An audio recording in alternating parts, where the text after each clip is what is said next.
YouTube. We are also live on Faith-Led Living YouTube, and I am live on Zoom, which appears to be frozen. Nope, Miss Shelley is in the house. All right, and I'm just going to ask you all that are present to get in the chat and share with me how I can be praying for you, your praises, your prayer requests. And today we are going to talk about faith, not fear. Our world is a really crazy place right now. We've got the election upcoming, if we get that far. We've got, imminent wars. We've got inflation. We've got a lot of things going on. And then we also have our, just regular life happenings. And it can be a lot for some people. So I wanted to talk about it today. Miss Shelley says, here, we'll add video when done helping client. No worries. I'm really glad you're here. So I will be on YouTube for the next 30 minutes on both of the channels. What I do every Wednesday is I get on live and I'm on YouTube for a half an hour, and then I break away from YouTube and I'm on my community Zoom, which is a special access area so that people have access directly to me. They can communicate with me. And we go deeper on the subject that we're talking about, because a lot of times YouTube is filtering and removing videos. Our videos continue to be removed. So this way we can go deeper and also get to know one another. On YouTube, you just see me. I get to see you in the chat, and I get to know you in the chat, but it's nice to go face to face. It's also nice to be amongst like-minded people, a community where you feel like you belong, where you feel like you fit in, where you feel like maybe you're part of something bigger than the mess we live in. And that's the important thing. So good morning, Miss Laura. There she is. She was spinning in. So for those of you on YouTube, I would like to invite you to join my community. It's open to everybody. There is a free community. There's also the paid community that is able to go face to face with me weekly. You can find the information regardless where you are. Good morning, Miss Tammy. She's on Faith-Led Living. So at Faith-Led Living, you can go to faithledliving.com/community. faithledhealing.com/community, and you will be brought into a very amazing group of people. I have to say, I'm just so in awe at the quality of people that are joining us, in just that we're all very like-minded.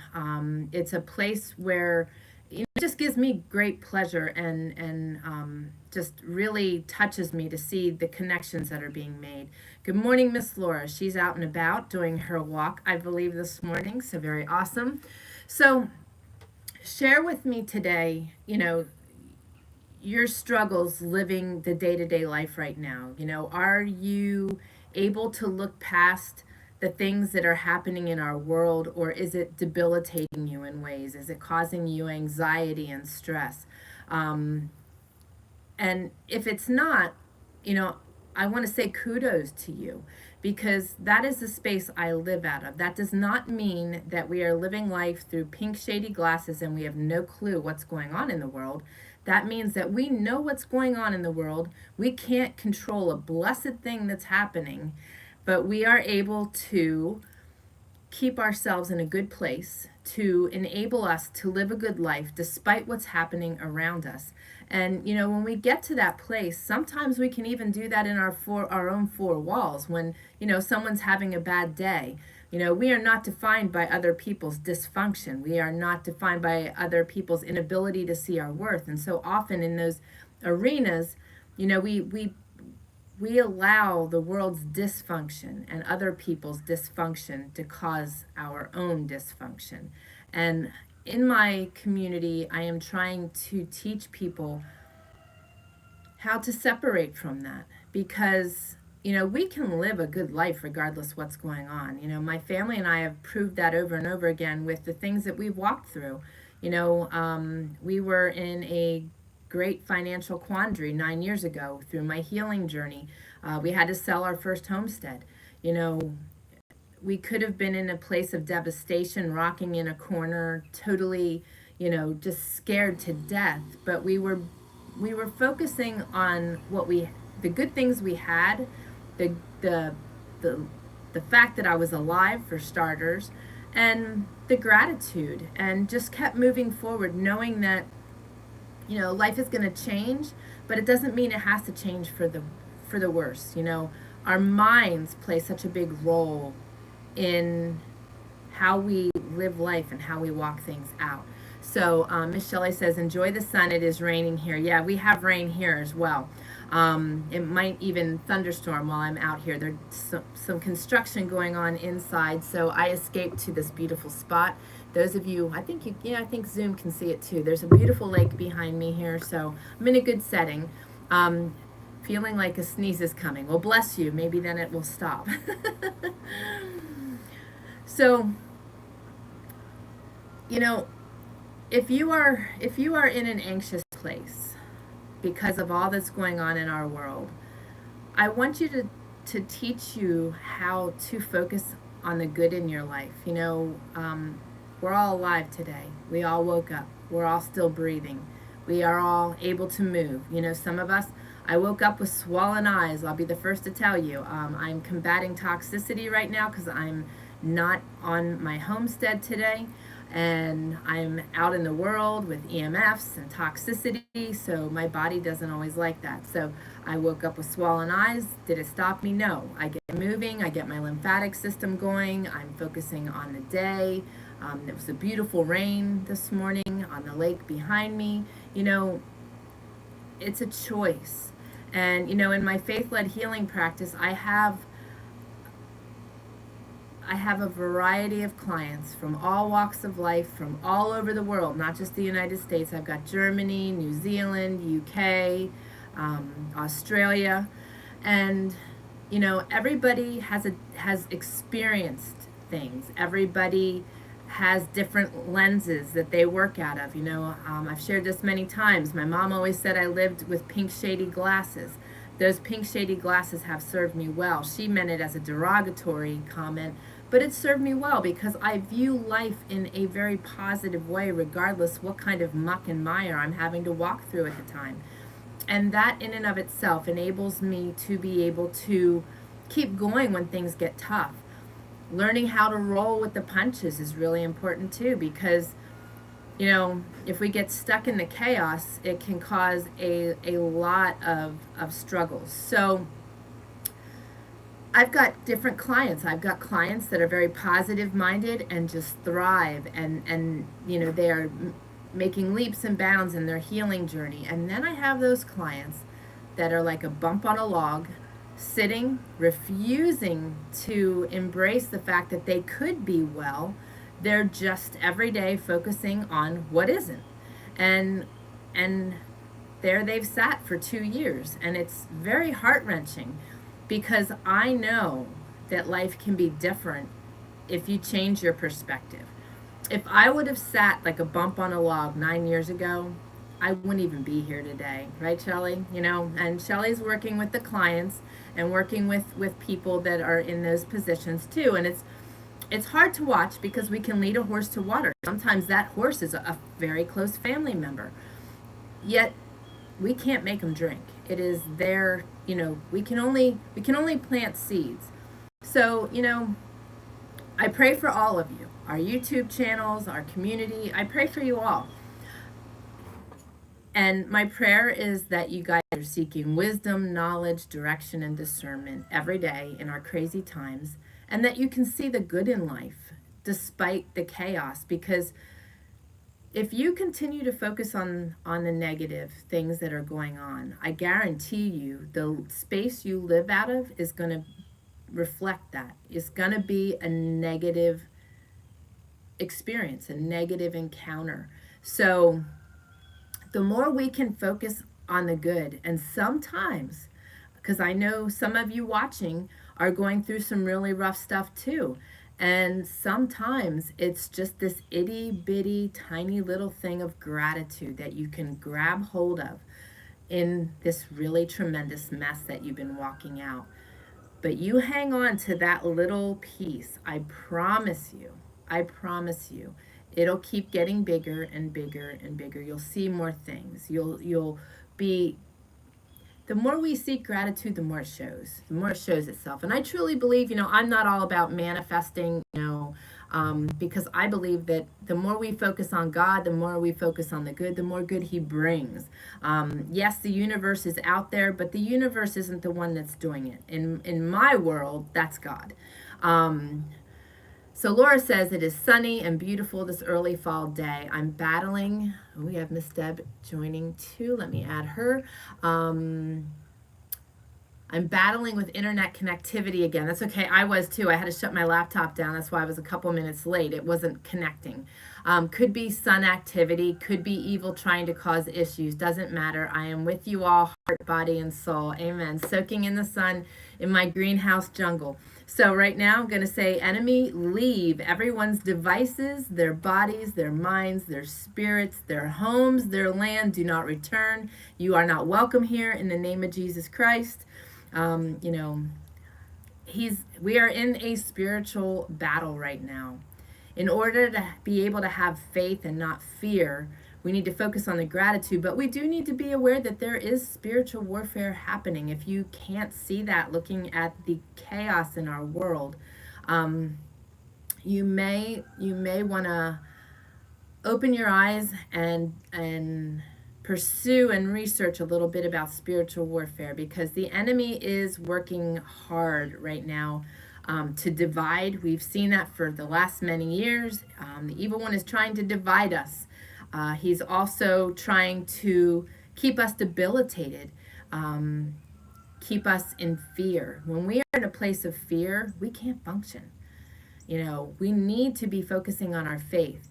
Do you believe that if the world were to fall apart tomorrow, that God would take care of you? Do you believe that? I do. I 100% believe that. Okay, my Zoomers are cheering and praising. Yes, Miss Deb's giving her heart. Everybody, Shelly's giving her half a heart since she's holding the phone. Absolutely. We got to trust that. Elijah didn't have any food. He was out in the wilderness, and God sent ravens to bring him food. God will provide for all of our needs. And for those of you on Faith-Led Living, you have heard me preaching this for years and years, in that, yes, we need to be active. In order for knowledge to be power, we need to put our knowledge into action. We need to be doing things to help ourselves. If we are sitting on a bump on a log and just expecting God to bless our socks off, I don't think that's going to happen. I really don't. I believe that we need to be active. We need to be seeking Him. We need to be trusting Him. We need to remove fear and replace it with faith.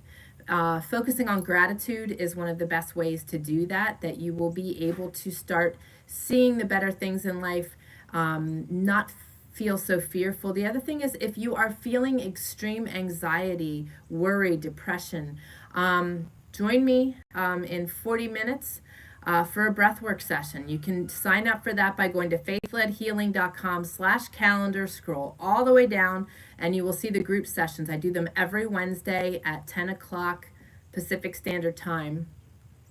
That's a great way to help calm the body, open the body, activate your immune system, and get rid of some of that chaos that you can't seem to get rid of on your own. But the other thing is to pray.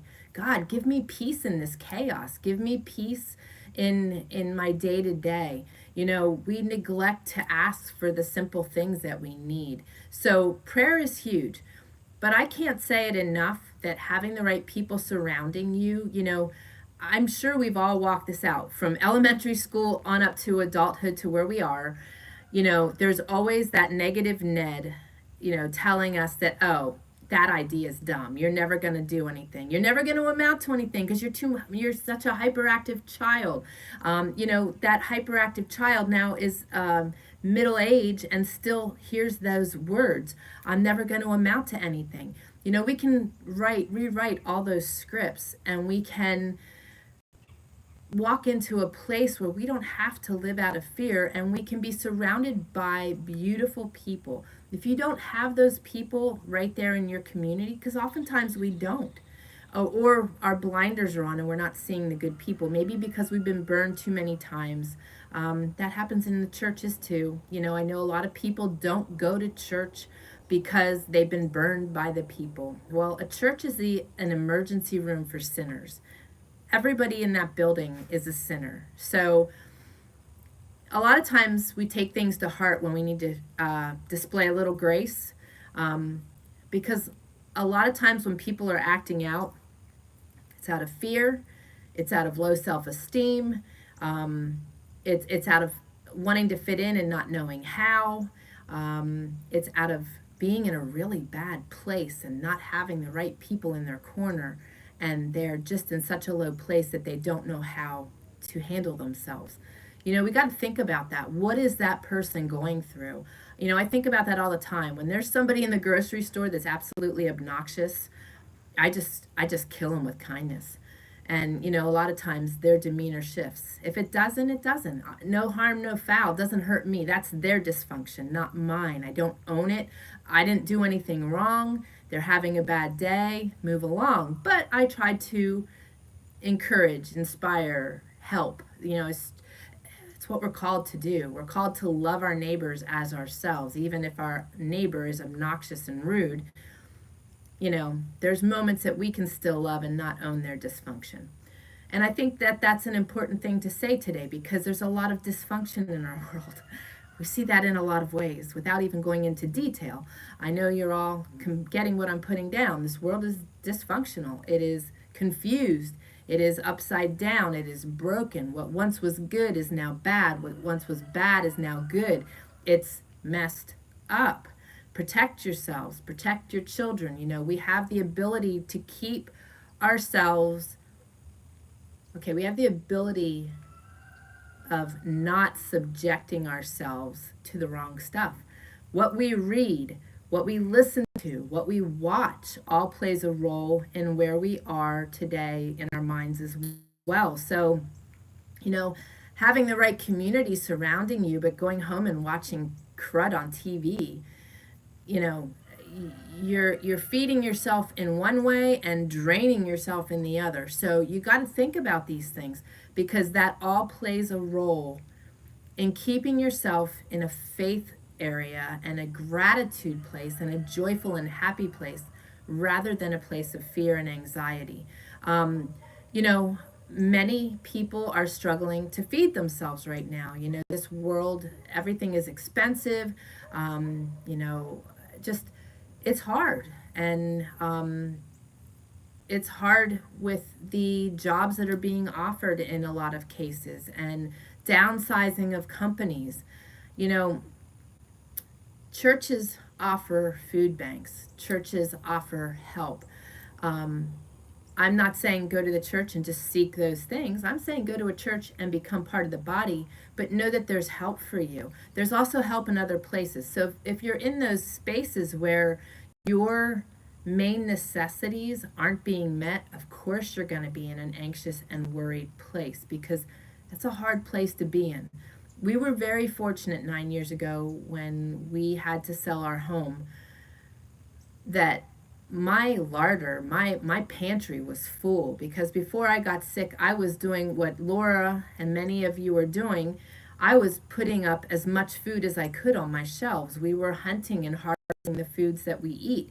We were foraging from the land. So my pantry was full. Our woodshed was full, because our family focuses on being prepared, and not just for tomorrow directly, and not just 30 days, but if it would have been reversed and it would have been my husband that was injured and not, or needing surgery, and not me, and we didn't live the way we do, having 3+ years of firewood available to us, I would have been out there with the chainsaw cutting trees and harvesting our firewood.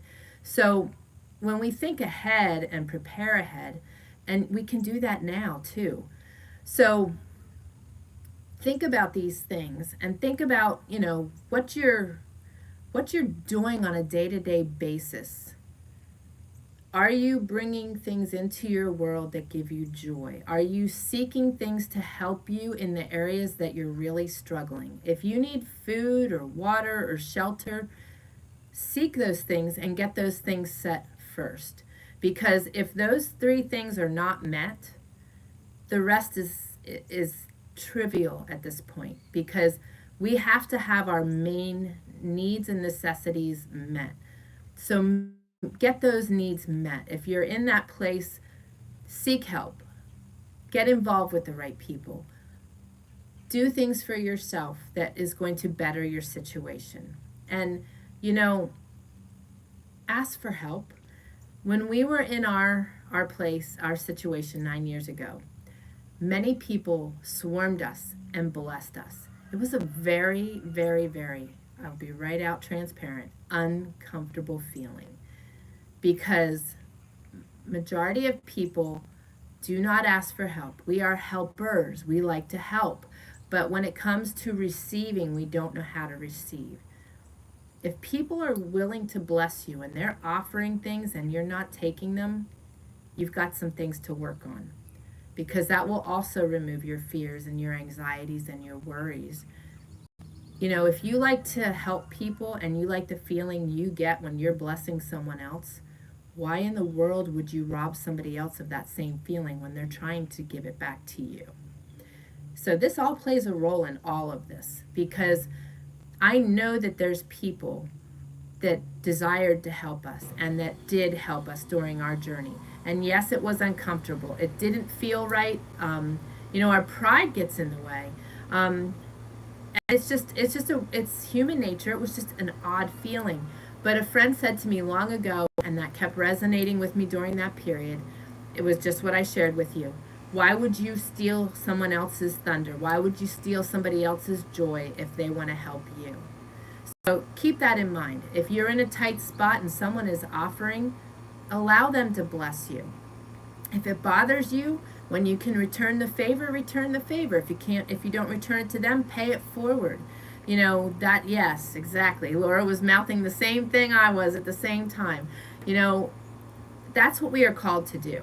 And if our world worked the way it was supposed to, the way biblically we are called to behave and to act, our world would be such a unique place, because it wouldn't be a give and take. It would be a nurturing care, I think. You know, it would just be this beautiful flow of people helping people. You know, if you look at the indigenous people and the different cultures, you know, if I'm just going to use the Amish because it popped in my head. You know, if somebody's barn burns down, everybody stops what they're doing and they all huddle and they go to the person's place that burned down and they rebuild it. And within 3 days, a week, they've got a brand new barn put in place and they all work together. You know, so often in our world today, you don't even know your neighbor. And it is kind of sad. You know, there was a time where if you didn't have enough sugar, you'd go to the neighbor and you'd get some sugar. And then when she needed it, you'd swap, or you'd share eggs or whatever. You know, that's really where we need to go back to, is back to our roots. Being able to help one another, being able to nurture one another. But that's not the world we live in right now, because the world is wanting us divided. It's wanting us sick. It's wanting us disheveled, and it's wanting us confused. Look at the confusion in our world today. When we really look at that and we see that, we need to realize and analyze. Are we getting mixed up in that mess? And if we are, we need to pull ourselves out of that and focus on bringing goodness into our lives. Growing, canning our own food, simply just pausing and praying and being in beautiful places. You know, if I'm stuck in the city for whatever reason, when I'm in the city, I will go and search and find a little tranquil park somewhere just to escape the noise, just to escape the tall buildings. I hate the city. I will be the first person to tell you that. I hate the city. I hate shopping. I like the woods. I like the wilderness. I like being nurtured in God's country. I ride my motorcycle in beautiful places because I like being enveloped by the surroundings, taking in the smells, you know, sitting down with your loved ones, playing a game, reading a book, going for a walk. Movement is a great form of de-stressing. So Shelly says, yesterday I was off work as I was donating blood during the time I was to work. I had things I scheduled to get the car ready for the winter, went to get oil change, and for some reason it was not on his schedule. I then rearranged my day and got that plus my winter tires on. This helped me get more done in the day than I had planned. So I'm glad you brought that up because this is something also that I talk about a lot. You know, we try to plan everything, and I think we even talked about this a little bit last week or the week before. It all kind of blends. But, you know, we try to dictate everything in our lives. And last week we talked about being present, which is really important because in the world that we're in right now, they want us disheveled, they want us confused, they want us engrossed in our machines, needing to stay connected on social media, needing to call the next person, needing to know where Mary Jo is and where Jim Bob is, and not really being present. How often does your husband or your children talk to you and you're like, yeah, and then they walk away and you're like, what did he just say? You know, that's bad. We need to be present. And in addition to being present, we also need to pay attention to how long our to-do list is and what we think we have to get done, because the world dictates we need to be moving and active, and if not, we're lazy and useless, and you know, we need to be moving all day long and engrossed in something. That's a lie. Let me be the first to tell you that's a lie. My to-do lists are long, very long, and I keep adding to them. But you know what? I don't expect myself to get it done in one day, and I don't even formulate my day based on my own schedule. I take it to him. When I'm praying in the morning, I demand the enemy to leave. First and foremost, get out of my house, my family, my body, my family's body, our minds. Leave. And then I ask God to fill me up. And then I ask for wisdom, knowledge, direction, and discernment. And then I ask him to dictate my day. Why? Because just like Shelly, he dictated her day. She had it all well and mapped out, and that was good, because it is good to plan. Don't get me wrong. It's good to plan. It's good to dream. But it's important to put it in his hands for the timing and if it's right for us. But God will orchestrate everything better than we could ever imagine. So there, Shelly got everything done that she really wanted to get done, all on the same day, and God orchestrated it really nicely. So we try to control everything. We try to control everything. And that's also why you have fear and anxiety and worry, because you're trying to control things that we have, for starters, no business controlling. You can't control anybody else, so quit it. And there's no way we can control this world. We can try to make efforts. Many of us have been given superpowers to be a part of this, making America great again, shall I say? You know, our gifts and our talents allow us to contribute, but there is not one person alone that can change the trajectory of this world except God. Only God can change this in a single snap of his finger or a breath. But we all have the power to interconnect and work together and make changes. But, you know, you're trying, so many times people want to be able to change things and they can't. So then they just get so distraught. So, you know, lighten up and let God. Realize what you can control and realize what you can't control. And if you can't control it, let it go. Put it at his feet. That's something else I do every morning. If there's stuff that I can't control or things that I would, you know, deeply desire, you know, I'm going to share this. I deeply desire a connection with my daughter. I don't have that right now. I can't change that right now, but I can pray for it. So I put her and my grandbabies at his feet every day, every morning, every night. And I ask him to protect them, to nurture them, to find a way to bring them to him, because if they're connected with him, my chances are so much greater. So, you know, we all have stories. We all have things that are causing us struggles. The world is a big issue, but you know what? I know what's happening, but I do not let it dictate my life, not a minute of it. I have better things I want to do with my time. I want to be present with my family. I want to be able to enjoy my life. I have dreams and plans, and regardless where the world goes, I'm still going to focus on where I would like to head and try to make those things happen. So Shelly says, I watched a video where the one kid on the bus without a cell phone saved everyone as he was able to notice the bus driver was having a medical emergency. Yep, because he was the only one present. Everybody else was so engrossed on their machines. So, you know, and it is very true. Pay attention to how much time you spend on your machines.